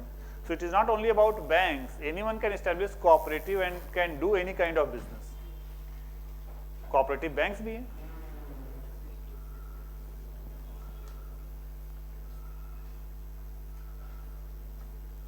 What is the difference between public sector banks and nationalized banks? कहीं कहीं पे ना, there is a further categorization nationalized banks. Nationalized banks and public sector banks, there is no difference in terms of ownership. The difference is in terms of process. Nationalized banks are also public sector banks. But nationalization means forceful acquisition by government of a private company. So nationalized banks, earlier they were private banks, government forcefully nationalized them in 1969 and then 80s. So now they have become public sector banks through the process of nationalization. But as of now, there is no difference between a nationalized bank and a public sector, because ownership is more, the government is more than 51%. आगे बताएंगे आपको, when we will be studying the Indian economic history post 1947.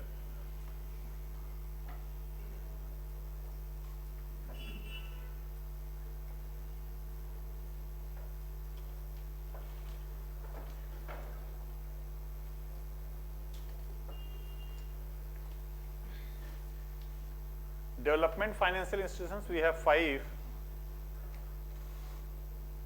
NABARD,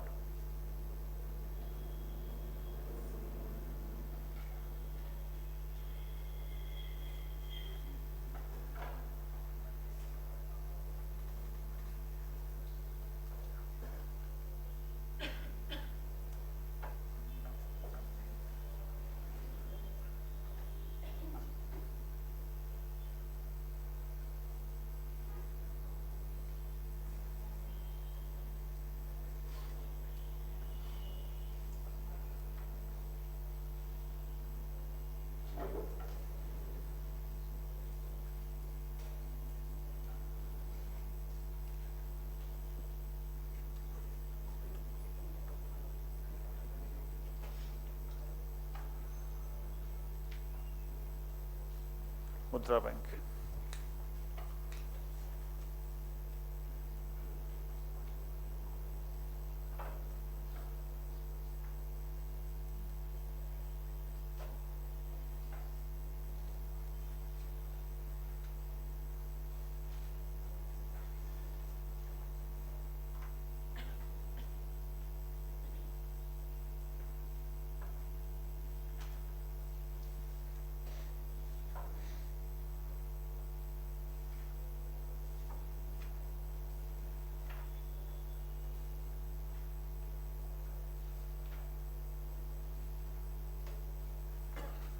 So non-banking financial institutions are divided into 4 categories: DFIs, non-banking financial companies, primary dealers, credit information companies. DFI, all these are owned by Government of India. What do you understand by refinance? Refinance means, suppose I am giving funds to you, not only for you, but for further lending. So this is refinancing. There were certain very important sectors of the economy like agriculture, housing, small industries. They were being impacted by the credit. They were not able to raise enough credit because they were not lending that much. They didn't have that much of financial resources. So government created their own institutions for those important sectors of the economy, not for direct lending, but for refinance so that they can further lend to those sectors. So government created NABARD for agriculture and rural development. Now this is a refinance institution. So if you are a farmer, you can't take loan from here. They give loan to these banks for onward lending. For onward lending. So these financial institutions have been created: NABARD for agriculture and rural development, Exim Bank for export and import, National Housing Bank for housing sector. So if you want housing loan, you can't approach them. They give money to these banks for onward lending. This is just to make more credit available to the important sectors of the economy. ठीक है. Now you can always say that ki government, and how, so bank gives funds to them from where? Budgetary resources. Government collects tax and gives funds to them. So government created maybe this in 1982. Government suppose created this bank with 200 rupees crore. Now it started giving loan to them. It also earns interest, nominal, but it also earns interest. So its fund is growing. If government thinks that the agriculture sector is getting impacted and they are not getting enough credit, so government can again after 10 years collect tax and give funds to them. So when first time government creates funds, government creates this development financial from the budgetary resources, and later on government can always put extra fund in these banks from the budgetary resources. National Housing Bank, small industries, this is for MSME sector. This is for MSME sector, housing sector, export, import, agriculture. All these are very important for the economy. And this is for startup. SR Private Limited startup है, पता है? This is for informal sector. This is for informal sector. Informal sector, government has not given any definition, standard definition. But which sectors are said as informal? All those business entities which are not registered as such, who are not paying tax as such, who are not paying provident fund to their employees, we call it them unorganized informal sector. So this bank is for the informal sector, for example ठेले वाले या कोई छोटी मोटी shops दुकान लगाने वाले, beauty parlours, these are informal sectors. So this gives loan to the informal sector, but a ठेला वाला cannot approach Mudra Bank. It's a refinance institution. It gives loan to maybe Kotak Mahindra, and then Kotak Mahindra forwards it to the those informal sectors. No collateral is required, and we have given a lot of loan through Mudra Bank. Mudra Bank has given a lot of finance, refinance. Now Raghuram Rajan sometime back warned that in future these Mudra loans may turn into NPAs because no collateral is required. These people are not registered as such. कोई as such एक place of business बहुत बार नहीं होता है. No collateral is required. So अभी तो NPAs हम लोग ये resolve कर रहे हैं पीछे का big companies का. He is warning that in future these small informal businesses, they may also turn into NPAs. Mudra loans are given into three categories: Shishu, Kishore and Tarun. Less than 50k, less than 5 lakh and 50k, and less than 10 lakh and 5 lakh. All these are refinance institutions. ठीक है? Now primary dealers, you know, these are just financial institutions, banks only, but they have been authorized by RBI to purchase government bonds in the primary market. कल बताए थे ना? These institutions are financial institutions only, but they have been allowed by RBI to purchase government bonds in the primary market. For example, जैसे Axis Bank है. Now Axis Bank is there. Now Axis Bank may always create another department or another subsidiary, and they can register it with RBI to purchase government bonds in the primary market. So that department or that subsidiary will be considered as a primary dealers. ठीक है? दे बता रहे हैं. Credit information companies, these are private companies. There are only 4 private companies till now. So what credit information companies, what they do is they register with several banks. They register with several banks and NBFCs. They take information of the people who have taken loan, of the companies who have taken loan. They collect this information, and then this information they again provide it to the banks so that they can evaluate for the lending purpose. जैसे you borrowed from Axis Bank, you defaulted. Now Axis Bank will provide this information to the credit information company. Credit information company will maintain their database. When you will try to take loan from ICC Bank will try to fetch your information from the credit information company. So credit information company register with the financial institutions, banks, NBFCs. They collect the information of the borrowers, either companies or individual, and when a bank lends, they try to fetch the information again from the credit information companies. Till now there are 4, only private. Now RBI is thinking of creating its own credit information company so that government has the complete database. ठीक है? But अभी तक 4 private companies. Now NBFCs, non-banking financial companies, they don't accept, all of these don't accept demand deposits. NBFCs, basically whoever were the money lenders earlier, money lenders जो movies में देखते थे ना, जो earlier थे, who belong to informal sector, now they have registered their own companies and have become NBFCs. So they don't accept deposit, they give loan. From where? Deposit तो लेते नहीं, loan देते हैं. कहाँ से? From their own owners fund. Owners fund. I created an NBFC, I am the owner, I put my own funds, I am lending. So NBFCs Owners have given funds and then they lend. These NBFCs, they also borrow from the banks and then they lend. Then they lend. So if you will borrow from Axis Bank directly, you may get at 10%, but NBFC is taking from Axis Bank and then lending, it may lend at 11%. But NBFCs do that. But here the loan processing is quite easier.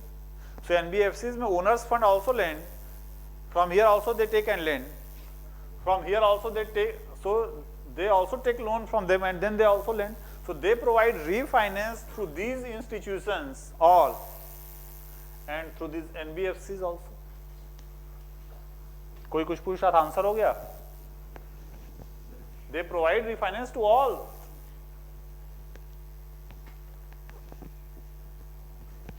ठीक है? So they provide refinance through this also and through NBFCs also. NBFCs यहाँ से भी लेते हैं, वहाँ से भी लेते हैं.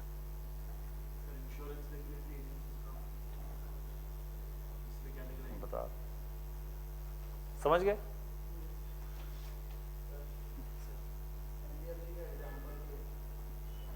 तीन महीने से इशू चल रहा है ILFS. हाँ हाँ हाँ.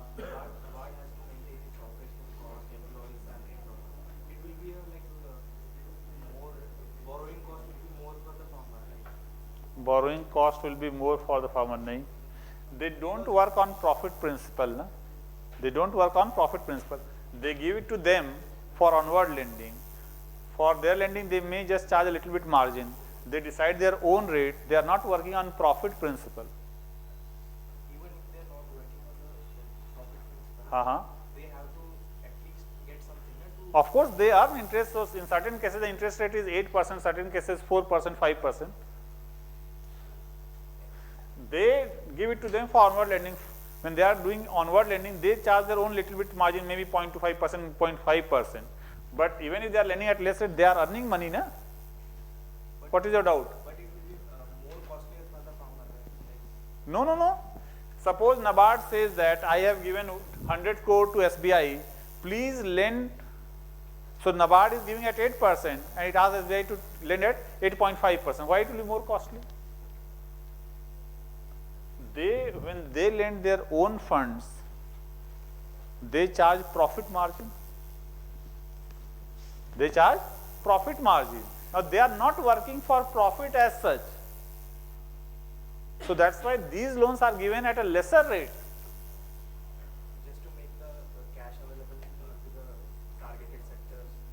See, these institutions were established to provide more funds for the important sectors of the economy, not directly, but through these banks. Otherwise, तो इनके उतनी branches open करनी पड़ती. So when they are providing funds for the important sectors of the economy, what is the purpose of charging very high interest rate? And they are government institutions, so they provide at a nominal rate, lesser rate.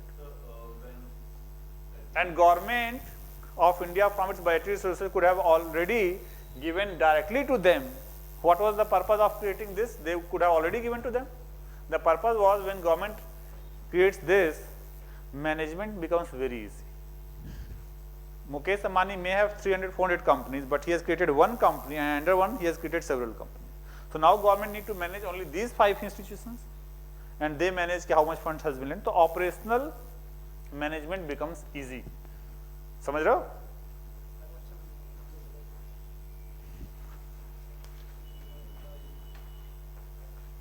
और किसी ने कुछ पूछा था इसमें? एक आपने क्या पूछा था? हाँ, so अब एक स्टेटमेंट ध्यान से सुनो. I said that all the finance related companies are categorized here and all the companies categorized here are regulated by RBI. ठीक है? All are regulated by RBI. Now NBFC का example है IL&FS and there are thousands of companies. Shriram Motor Finance, Muthoot Finance, all are NBFCs. So NBFCs people have created for different sectors. So if I will create an NBFC, maybe I will be lending for education sector. So there are more than 3,000 of NBFCs. I said that all the financial institutions which we have drawn here, all are regulated by RBI. but there are certain financial institutions for which we have a separate regulatory body like IRDA, insurance, mutual funds के लिए we have SEBI. Now they are also money and finance related company, but since we already have a separate regulatory body, now RBI don't regulate those finance related companies. They are mutual funds or insurance, they are also NBFCs only. They are also NBFCs only, but now RBI don't regulate those finance related NBFCs where we have already created a separate regulatory body. समझ गए?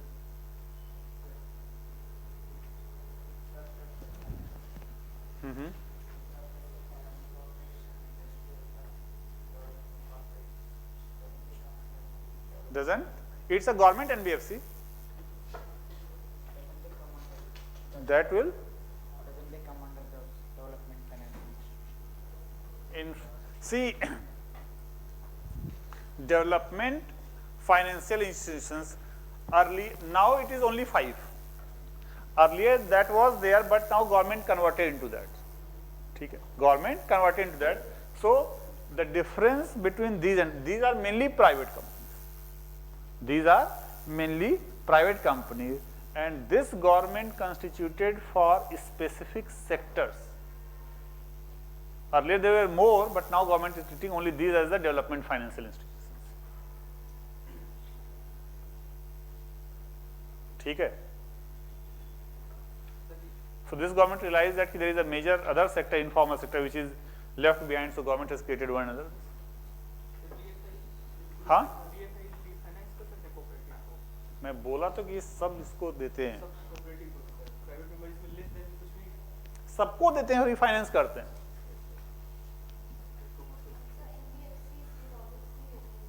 नहीं, demand deposit.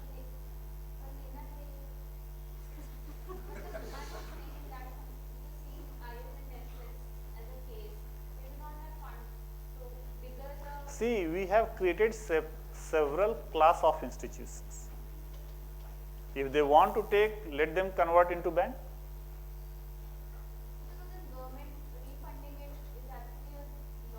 See, try to understand first thing. There are several needs of the economy. We can't convert every financial institution into NBFC. अब आप पूछ ही लियो तो समझ लो 2 minute. One day Shubhra ma'am wanted to open an education based company, commercial education. She opened this. Was any license required? No. License was not required. India में 1991 के पहले we had license राज. आज है license राज? हाँ? क्यों ministry of environment and forest का permission नहीं चाहिए होता पावर प्लांट और कोल माइन के लिए? सो वी हैव लाइसेंस राज और not?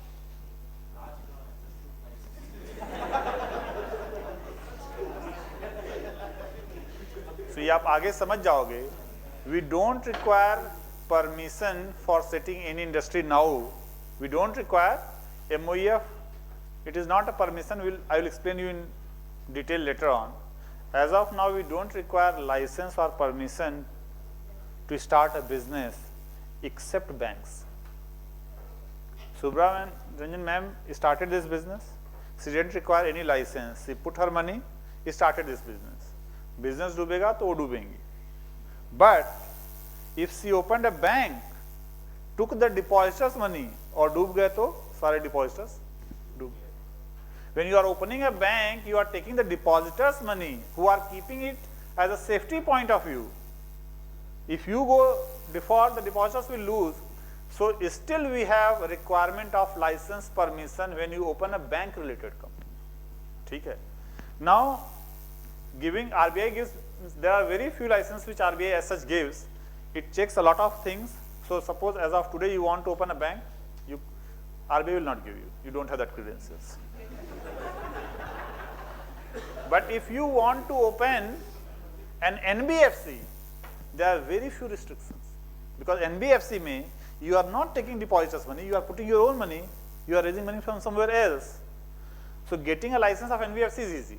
Now suppose you got a license of NBFC, you started performing.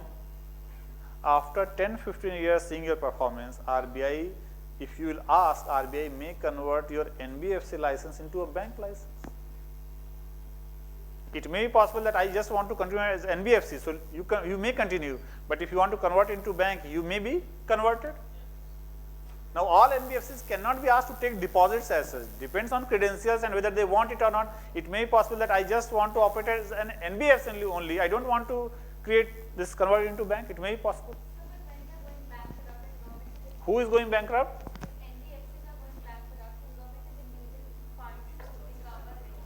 Government is not inducing funds, no. बता रहे हैं, समझ गए ये, ठीक है. So there are some NBFCs who are not regulated by, here all are regulated by RBI. There are some NBFCs where we have separate regulatory body, they are regulated by that. ILFS का crisis समझ लो just.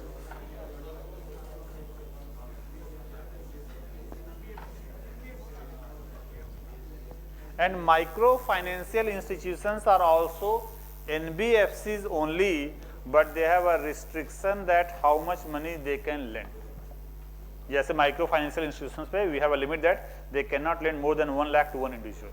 So all micro financial institutions are NBFCs only, just उनके lending पे restriction है.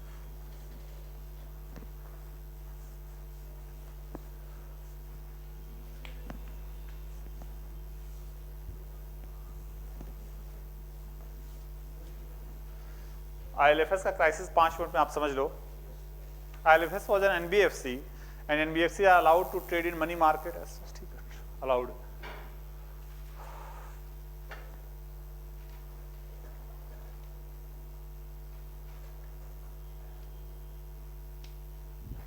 I said कि NBFCs they do refinance. NBFCs owners have put their own money also, and do they take banks money and lend or not? Yes. So NBFCs borrow from banks also and then they lend. So NBFCs, ILFS had borrowed a lot from banks and they have given, so ILFS had borrowed funds and then they have given lending here.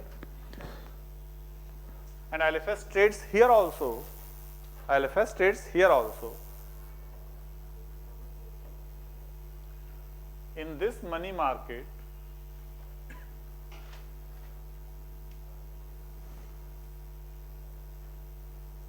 some institutions are purchasing money, taking money, and some institutions are giving money. ठीक है? Through debt papers.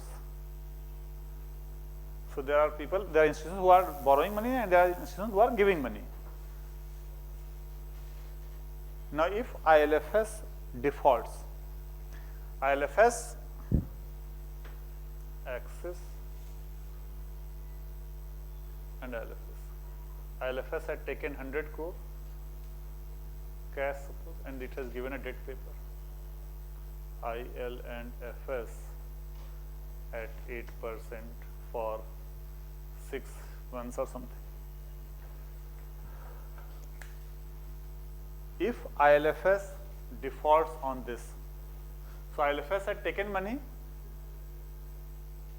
and it has given this debt paper. After 6 months, suppose ILFS didn't pay, so it's a default. It's a default.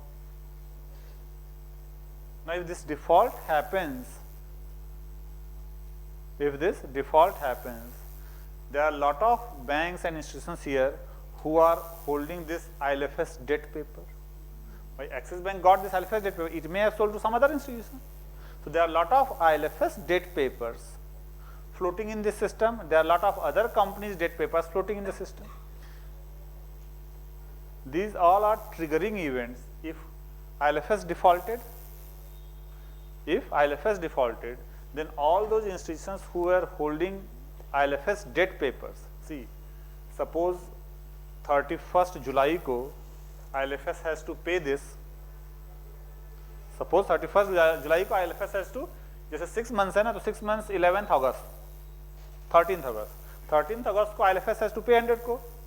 Now 13th August को suppose ILFS didn't pay, that means ILFS defaulted. There may be a lot of debt papers of ILFS here who has a future maturity date. Future maturity date, समझ रहे हो? हाँ. Now all those institutions who are holding ILFS debt paper of any future maturity date, they will all start selling right now, not to ILFS, to someone else. They will start selling and they will start taking money.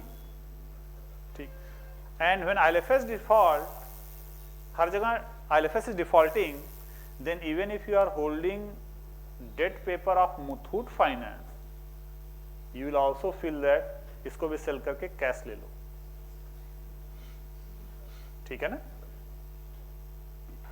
If you are holding some other debt paper, ना, since these defaults trigger behavioral changes, if one defaulted, तुम आपको लगता है कोई और भी default कर सकता है, so you want to sell the debt paper and want your money back, ठीक है? शेयर्स नहीं पता, एक शेयर गिरने लगता है other company, so these are trigger events. So what happened here?